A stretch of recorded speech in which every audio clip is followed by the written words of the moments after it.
Bom dia a todos. Então, o intuito é mostrar para vocês uma visão geral de como seria esse bioprocesso para a produção dessas células. Ele pode ser dividido nas seguintes etapas, a coleta das células do paciente, a preparação dessa amostra, seleção das células T, ativação, transdução, etapa de modificação gênica propriamente dita, a expansão, formulação e administração no paciente. Normalmente, toda essa etapa demora cerca de 14 a 21 dias. Em alguns momentos, pode haver a criopreservação das células para posterior continuação do bioprocesso. Pós-expansão, se necessário, pode ser realizado um novo enriquecimento das células para melhorar a efetividade da terapia. E também essas células pós-formuladas, elas podem ser criopreservadas para futura administração no paciente. Olhando cada etapa de maneira separada, e também, primeiro pensando quais são os requisitos que esse bioprocesso deve ter. Claro que ele tem que ser capaz de produzir um produto seguro e com eficácia clínica. Como todo processo de produção, ele tem que ser robusto e reprodutível. Então, o que é importante para isso? A gente definir muito bem quais são os quality attributes da célula, quais são os atributos de qualidade que a gente quer para a nossa célula, qual é o fenótipo, qual é o nível de transdução que a gente quer. Idealmente, para o processo ser reprodutível, é necessário que ele seja xenofree, isento de xenantígenos. Então, a gente não mais utilizar soro fetal bovino, e sim outros suplementos ou meios complexos comerciais, meios livres de xerantígenos. Em todas as etapas é desejado que os sistemas sejam fechados, não mais operados em cabine de fluxo laminar. Isso elimina muito o risco de contaminação cruzada, principalmente no cenário de uma terapia autóloga. Sempre que possível, as etapas têm que ser simples e automatizadas. Com isso, então, eu garanto um processo reprodutível e robusto e a produção de um produto seguro. Olhando cada etapa de maneira individual, A coleta das células geralmente é realizada, então, por aférese ou leucaférese, Depois dessa coleta, tem a etapa de separação da célula. Em escala laboratorial, essa separação é feita em cabines de fluxo laminar, sistema aberto, por gradiente de densidade Ficol. Na clínica, isso já não é mais tão interessante, mas existem sistemas fechados e automatizados, baseados em bolsa, para a gente fazer essa separação. O princípio da separação é o mesmo, Seleção das células. Novamente, em escala laboratorial, a gente faz essa seleção utilizando kits específicos em cabine de fluxo laminar, mas na prática clínica isso não é desejável. E atualmente existe o sistema Clinimax, que é um sistema fechado e automatizado, Só que a literatura tem reportado algumas desvantagens na utilização do Clinimax. Há muitas BIDs para a seleção das células, elas permanecem aderidas às células. E as etapas posteriores que eu vou ter que realizar para remover essas BIDs, elas alteram um pouquinho a viabilidade da célula, Então está mudando, prejudicando um pouquinho a qualidade do meu produto. E muitas vezes eu preciso prolongar o meu período de cultura para ir eliminando, lavando essas BIDs. A indústria tem desenvolvido novas tecnologias para ativação, para seleção e também para ativação dessas células. Uma tecnologia muito interessante que a indústria, principalmente as indústrias que estão olhando para os CAR T-cells, elas estão considerando que é um hidrogel funcionalizado com anticorpo que pode ser colocado numa cromatografia líquida. Etapas cromatográficas funcionam de maneira muito bem na indústria como um todo, de maneira estéril, E essa seria, sim, uma tecnologia escalonável, passível de automação, alto rendimento e não altera a viabilidade da célula. Depois da seleção, vem a etapa de ativação. Essa etapa antigamente era muito feita baseada em células. Hoje, a ativação baseada em BIDs está mais consolidada, né? Sendo mais utilizada a ativação via BIDs magnética. Hoje já também tem um consenso de que, apesar dessas BIDs magnéticas serem muito efetivas, para a gente fundir essa célula no paciente, a gente vai precisar de uma etapa de remoção das BIDs pós-expansão ou até mesmo pós-formulação. Mas a indústria está andando muito rápido, né? Existem 2 novas tecnologias no mercado para eliminar essa etapa de remoção, que seriam nanobeads recobertos com anticorpos. Essas nanobeads, a matriz é biodegradável, então eu não precisaria remover. E a Juno, né, que é uma empresa que está produzindo CAR-T-cells, desenvolveu um reagente solúvel, né, capaz de ativar a célula via TCR. E esse é um reagente adequado para a produção em larga escala, produção em condições GMP, que você simplesmente adiciona no meio de cultura e depois consegue remover de maneira fácil. Então existem alternativas interessantes para eliminar essa etapa de remoção aqui. Depois da ativação, a gente vai fazer a etapa de transdução, de modificação dessas células, que normalmente acontece, então, com as partículas retrovirais ou lentivirais, né? Aqui eu vou dar um exemplo de como seria utilizando uma partícula lentiviral, né? Existe a necessidade de um bioprocesso para a produção dessas partículas lentivirais. Então, é todo um bioprocesso que tem que acontecer em paralelo ao bioprocesso de expansão das células. Normalmente, isso é realizado em células 293. Essas células são expandidas em cell factories, né, frascos de camadas. São, via transfecção transiente, né, são adicionados os vetores para você constituir a partícula lentiviral. Geralmente, 48 horas após essa transfecção transiente, você recolhe esse sobrenadante. Esse sobrenadante, ele pode ter debris, ele pode ter resto de célula, então ele precisa ser clarificado. Então, geralmente, eu preciso passar esse sobrenadante para uma etapa de microfiltração. Ele pode ter restos de plasmídio, resto de DNA plasmidial, isso não pode acontecer. Então, frequentemente tem que ser adicionado benzonase, né? Eu vou adicionar para degradar esse possível DNA plasmidial remanescente e vou precisar novamente clarificar e concentrar esse lentivírus. Depois disso, ele pode, então, ser criopreservado, é feito o controle de qualidade dele, né, principalmente em relação à esterilidade, né, ausência de contaminação, vírus, micoplasma, fungo, bactéria, pureza. Eu tenho que provar que eu não tenho DNA da célula hospedeira, eu não tenho residual de DNA plasmidial, segurança e potência. Eu tenho que ter um bom número de partículas lentivirais capazes de transduzir a minha célula, né? Então, é todo um bioprocesso paralelo ao bioprocesso de expansão das células. Depois, né, uma vez produzido esse lentivírus, geralmente ele fica congelado, né, em bolsas, já na dose específica para uso. Eu vou descongelar e vou fazer a transdução. Geralmente, essa etapa de transdução ocorre numa escala menor, né?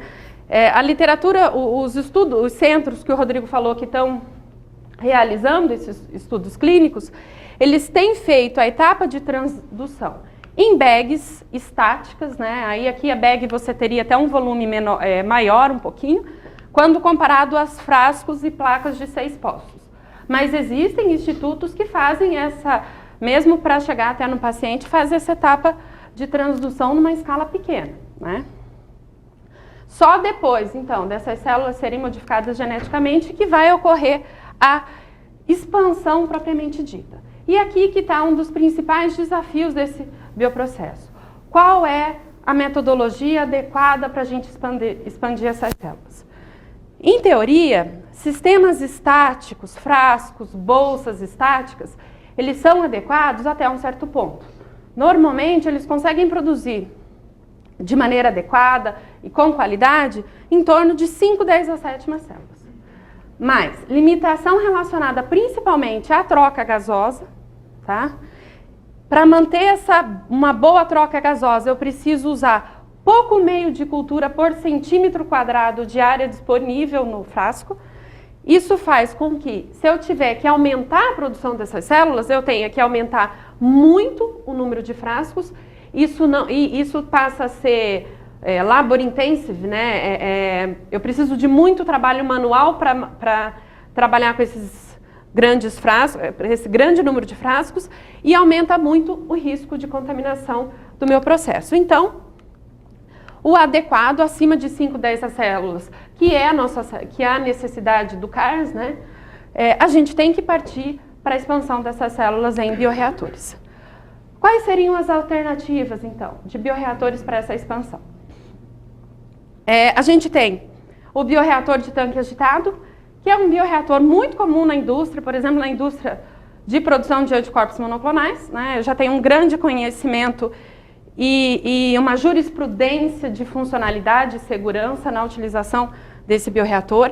A gente tem aqui novos bioreatores também, o bioreator Wave, o bioreator Hollow Fiber ou de fibra oca, e também agora no cenário da CAR T-cells e também das terapias com outras células T, tem surgido essas garrafas também. Eu vou falar um pouquinho de cada uma dessas plataformas.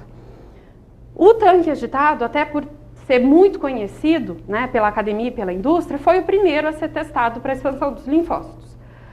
Foi possível expandir, né, linfócitos até com fenótipo adequado, só que essa expansão foi considerada moderada, né? E a causa dessa expansão moderada é atribuída ao estresse hidrodinâmico que esse sistema tem, né? Existe muita tensão, a célula nesse ambiente, ela está submetida a altos valores de tensão de cisalhamento proveniente desses impelidores mecânicos, e a oxigenação desse sistema normalmente é feita pela aeração, né? Então, aspersão dos gases no interior do líquido, essa aspersão forma bolhas, e essas bolhas eventualmente rompem, né? E geram também um estresse hidrodinâmico a mais que danifica as células. Então, muita gente atribui a expansão moderada dos linfócitos nesse sistema à elevada tensão de cisalhamento. Por isso que o bioreator Wave ou Shuri tem sido tão utilizado para a expansão de linfócitos. Ele é um bioreator que é considerado como um bioreator de baixo cisalhamento, porque ele não tem nenhum impelidor mecânico. A agitação é feita, transferência de oxigênio, né, a homogeneidade do sistema é feita pelo movimento oscilatório do líquido, né? Esse bioreator é composto por uma bag, que é descartável, já vem estéreo, então facilita o processamento de GMP, né? E essa bag é colocada sob uma plataforma oscilatória. Essa plataforma faz esse movimento, a gente controla o ângulo e a frequência desse movimento. Isso gera ondas no interior da bag que vão então promover a transferência de oxigênio e a homogeneidade do sistema.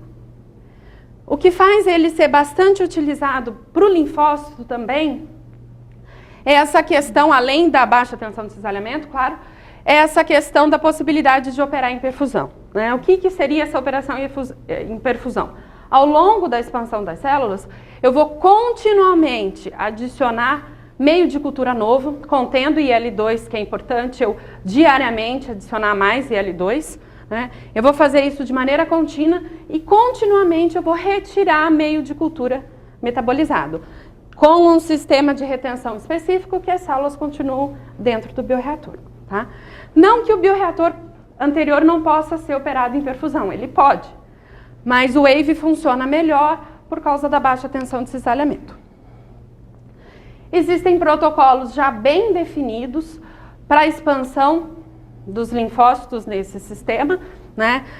Já definido, inclusive, quais seriam as taxas de perfusão adequadas. Só que, no entanto, essas perfusões, para produzir células com boa qualidade, são altas, né? Por exemplo, aqui, numa bag de volume total de 2 litros, que eu trabalho com 1 litro de meio de cultura, no final, para eu ter uma grande quantidade de células e uma boa qualidade dessas células, eu preciso fazer a perfusão de cerca de 1 litro de meio por dia, né? Isso onera muito o bioprocesso como um todo. Não por causa do meio, mas por causa da IL-2 que a gente tem que adicionar nesse meio.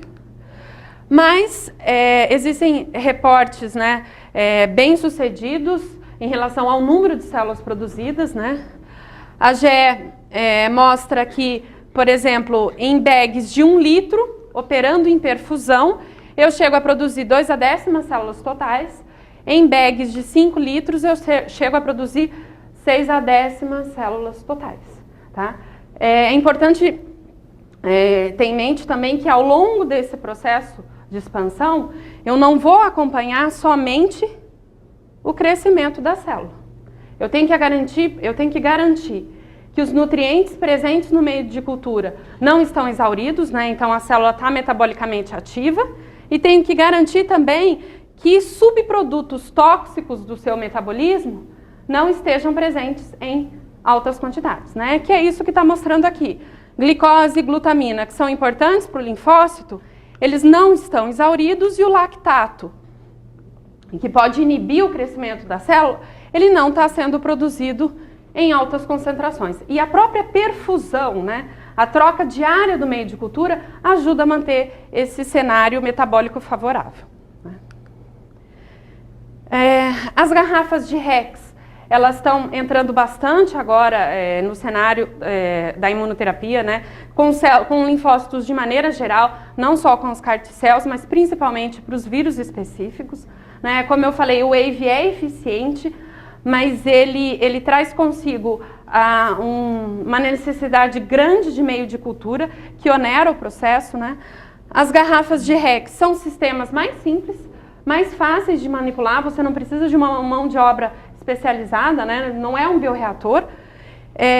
Em comparação com os frascos estáticos convencionais, ele tem uma maior área de troca gasosa. Então eu consigo colocar lá dentro dessas garrafas uma maior quantidade de meio de cultura comparado aos sistemas estáticos convencionais.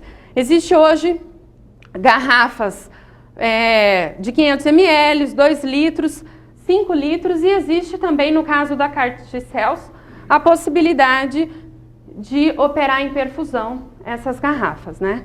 Elas estão sendo mais utilizadas para os linfócitos vírus específicos, né? Que a literatura considera uma célula mais sensível, de difícil expansão, né? E essa garrafa tem sido mais eficiente, inclusive, que o bioreator WAVE para esse tipo de linfócito. E também um bioreator que está sendo muito citado atualmente, né? Felizmente a gente tem aqui no Hemocentro também, além do WAVE, é o bioreator de fibra oca, né? Esse bioreator específico aqui, que é um bioreator descartável, né? Com cartuchos descartáveis e já vem estéreo, é um bioreator que foi desenvolvido pela Terumo especialmente para terapia celular, para expansão, principalmente para a expansão de células mesenquimais. Agora ele está sendo aplicado para a imunoterapia. Ele é constituído de diversos capilares muito pequenos, cerca de 11.500 capilares, que estão confinados em um cartucho. Né? A célula cresce no espaço interior desses capilares, e no espaço extracapilar eu vou fazer a perfusão do meio de cultura. Esses capilares são porosos e deixam passar oxigênio, CO2, que é importante para a célula, e deixa passar os nutrientes para ela também. E a célula fica ali no espaço intracapilar, ela fica num espaço mais protegido. Né? A gente fala que a célula está mais feliz ali, não sente tanto o estresse hidrodinâmico do sistema. E ele tem uma área disponível para o crescimento da célula altíssima. Né? A desvantagem dele, em comparação com o WAVE, é que o custo inicial é muito mais alto, né? O custo desse equipamento é alto, e o custo do cartucho é alto. Quando comparado, inclusive, com o preço da bag, né? Do WAVE. Mas a empresa tem falado que a necessidade de perfusão, o volume que eu vou adicionar continuamente no sistema é muito menor em comparação com o WAVE. Pode ser até cerca de 100 a 150 ml em dias alternados. Então isso poderia até representar uma economia no processo, então isso é uma coisa que a gente tem que analisar caso a caso. Né? Outra vantagem seria, por exemplo, a adição nesse bioreator direto de células e BIDs por exemplo, de ativação. Eu não precisaria daquela etapa anterior de ativação das células. E nesse bioreator são reportados maiores níveis de expansão de linfócitos, né? Já tem reportado nível de expansão de até 500 vezes. O wave, o máximo que chegou foi 200 vezes, né? Existe também um novo sistema, né, da Milteney, totalmente automatizado e integrado, onde eu vou fazer o enriquecimento, a ativação, a transdução e a expansão toda num equipamento só, tá? A indústria está gostando muito desse sistema porque ela fala assim, que numa mesma área, né, ao invés dela ter vários bioreatores, vários sistemas de separação, várias unidades para ativar essa célula e produzir, por exemplo, cerca de 500 lotes por ano, em uma sala limpa só, ela coloca 100 unidades disso aqui e produz 5.000 lotes por ano. Então esse sistema ele aumenta em muito a capacidade de produção da indústria. Mas é claro que ele é mais adequado para um cenário comercial, né? Uma indústria envolvida nisso. Porque o custo dele, ainda mais que ele está entrando no mercado agora, né, é muito elevado. Depois de expandir essas células, né, se foram utilizadas as beads magnéticas para ativação, eu preciso remover essas beads. Existem equipamentos especializados nisso, né, para fazer essa remoção das beads. Pós-remoção, eu ainda preciso fazer uma lavagem para garantir, né, que a célula está livre dessas beads. Eu tenho que concentrar, né, eu estou num volume maior, eu tenho que concentrar para formular e já criopreservar na bolsa adequada, tá? Ao longo desse processo, é claro que eu tenho que acompanhar, né, eu tenho que garantir a qualidade não só da célula, mas também eu tenho que fazer o acompanhamento do controle de qualidade do bioprocesso como um todo, né? Não só do produto final. É importante, por exemplo, ao longo de todas as etapas, controlar, né, aferir a viabilidade das células, o número de células em cada etapa, mas também eu preciso sempre olhar o fenótipo e a esterilidade, né? Além do controle de qualidade do bioprocesso, tem o controle de qualidade do produto, né, que seria a célula. Geralmente, né, isso aqui é baseado na recomendação atual do FDA, na qual as CAR-T-cells se enquadram, tá? Então, depois da remoção das beads, eu preciso fazer uma citometria para ver se eu estou com o fenótipo adequado. Eu tenho que garantir, por exemplo, que as beads residuais atendem à especificação. Provavelmente vão restar algumas beads, mas existe um limite, né, no qual isso é aceitável. Eu tenho que mostrar que essas células estão potentes, né, geralmente é feito produção de citocina. A Kellen vai falar melhor um pouquinho desses atributos de qualidade relacionados à parte imunológica. Eu tenho que mostrar que o meu vetor está inserido na célula. Claro, ela tem que estar estéril, né, principalmente em relação ao micoplasma. E eu tenho que também mostrar que o lentivírus que está lá, ele não pode replicar e de repente vir a transduzir células do paciente. Se eu for congelar essas células, né, pós-congelamento ou pós-formulação, eu tenho que novamente aferir a viabilidade, fazer a contagem das células, fazer a esterilidade, né, de novo, micoplasma, fungo, bactéria, e fazer as medidas de endotoxina. Quais são os desafios desse desenvolvimento atual? É um cenário muito fértil, tanto para a academia quanto a indústria, porque existe uma janela muito grande para otimização. Principalmente em relação ao custo, né, são terapias que vão ter um custo muito alto, né? Estima-se que, por exemplo, o custo para a expansão dessas células e para um tratamento que às vezes pode representar para o paciente 4 infusões, lembrando que se forem 4 infusões é um processo de expansão. Nesse processo único eu vou expandir todas as células e criopreservar, por exemplo, em 4 bags para depois eu infundir no paciente. Mas alguns levantamentos iniciais falam que esse processo para produzir um lote de células pode gerar em torno de 325 mil dólares. Então, tanto a indústria quanto a academia está muito focada na otimização desse bioprocesso de produção, né? Existe a questão de que, será que os sistemas de custo menor, sistemas mais fáceis para a gente utilizar para expandir a célula, conseguem atingir a dose definida? Aquelas empresas que o Rodrigo citou, que têm feito os ensaios clínicos, elas têm reportado taxas de falha na expansão, né? Não pensando nas falhas terapêuticas, pensando só aqui nas falhas do bioprocesso. Falhas da ordem de 2,5% até 14%. Né? Significa que, por exemplo, até 14% dos bioprocessos de expansão não são eficientes. Você tem que descartar essa célula. A célula não pode ser infundida. O que alguns hospitais, né, que estão mais avançados nos estudos clínicos e o que a indústria está fazendo? Para evitar essa alta taxa de falha, ela está fazendo uma pré-seleção do paciente. Pega a célula do paciente, né, começa a expandir, vê se ativa bem, se expande bem e vê se é passível de um bom nível de transdução também. Só então esse paciente é aceito e as células são efetivamente produzidas, né? Além disso, a gente ainda tem um baixo número de células T na aférese, seleção inadequada, células que não são capazes, por algum motivo, né, provavelmente inerente ao próprio paciente, ao quadro desse paciente, as células T elas não conseguem ser ativadas e expandir de maneira eficiente, né? Então, tudo isso gera altas taxas de falha. Isso aqui para a indústria são taxas altíssimas, né, que compromete a viabilidade comercial dessa terapia.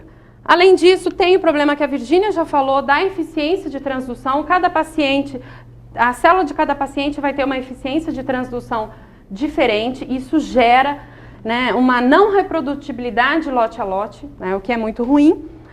E novamente, né, é citado como um dos desafios do bioprocesso a gente estabelecer um processo totalmente serum-free, totalmente isento de xenoantígenos, por exemplo, utilizando o soro AB humano, né, para eu garantir a segurança do produto e a reprodutibilidade do bioprocesso. O que a gente está fazendo, então, em relação ao desenho do bioprocesso aqui no Hemocentro, né?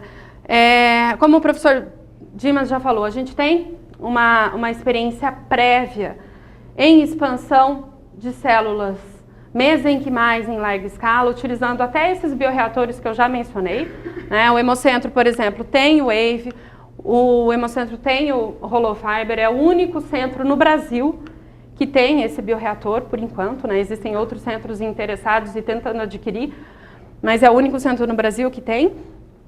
E a gente está desenhando o bioprocesso para ser um bioprocesso em perfusão, tá? Então, continuamente eu vou ter que adicionar meio e retirar meio. Sistema fechado, descartável, né, pelas questões de GMP.